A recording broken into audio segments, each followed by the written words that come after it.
કોંગ્રેસ અધ્યક્ષ મલ્લિકાર્જુન ખડગેએ કેરળની એક ચૂંટણી રેલીમાં ગુજરાતના લોકોને અભણ કહીને આપેલા વિવાદાસ્પદ નિવેદનથી ગુજરાતમાં રાજકારણ ગરમાઈ ગયું છે.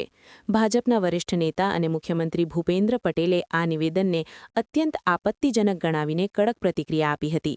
તેમણે કહ્યું કે મહાત્મા ગાંધી અને સરદાર વલ્લભભાઈ પટેલની પવિત્ર ધરતી પર આવા શબ્દો અસ્વીકાર્ય છે.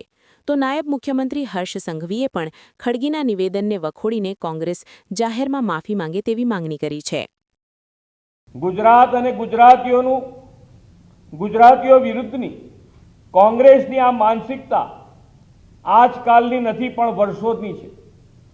દેશની એકતા અને અખંડિતતાના શિલ્પી સરદાર સાહેબને ભારત રત્ન ન આપીને તેમની પણ કોંગ્રેસે ઉપેક્ષા કરી હતી. જ્યારે વડાપ્રધાન શ્રી મોદી સાહેબના નેતૃત્વમાં સરદાર સાહેબની વિશ્વની સૌથી ઊંચી પ્રતિમાનું નિર્માણ થઈ રહ્યું હતું, તેમાં પણ અડચણ ઊભી કરવાનો પ્રયાસ કર્યો હતો. સરદાર સાહેબના વિઝનથી શરૂ થયેલા સરદાર સરોવર ડેમના કામને અટકાવવાનું પાપ પણ કોંગ્રેસની સરકારે કરીને વર્ષો સુધી નર્મદાના નીર ગુજરાતને મળતા અટકાવ્યા હતા. આવા તો અનેક અન્યાયો કોંગ્રેસ વર્ષો સુધી ગુજરાત અને ગુજરાતીઓ સાથે કરતા આવ્યા હતા. 5 રાજ્યોની વિધાનસભાની ચૂંટણીઓમાં અને ગુજરાતની સ્થાનિક સ્વરાજ્યની ચૂંટણીમાં પોતાની હાર ભાળી ગયેલા કોંગ્રેસના રાષ્ટ્રીય અધ્યક્ષ બોખલાઈ ગયા છે અને આવા નિવેદનોનો બફાટ કરે છે.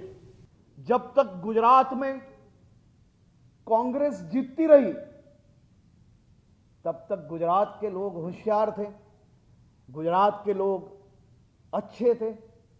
जब कांग्रेस के लोगों को गुजरात के नागरिक पहचान गए, एक के बाद एक चुनाव में आप हारते गए, तो यही मेरे गुजरात के नागरिक मूर्ख हो गए. यही मेरे गुजरात के मेहनती रात दिन काम करने वाले लोग मूर्ख और अनपढ़ हो गए. कांग्रेस इसका जवाब दे. गुजरात की जनता पूरी तरह से कांग्रेस का हिसाब करेगी.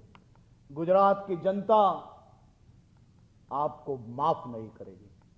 गुजरात ये जवाब मांग रहा है और मैं ये आशा रखता हूं कि मेरे 6.5 करोड़ गुजरातियों की भावनाओं पे ठेस पहुंचाने वाले ये कांग्रेसी नेता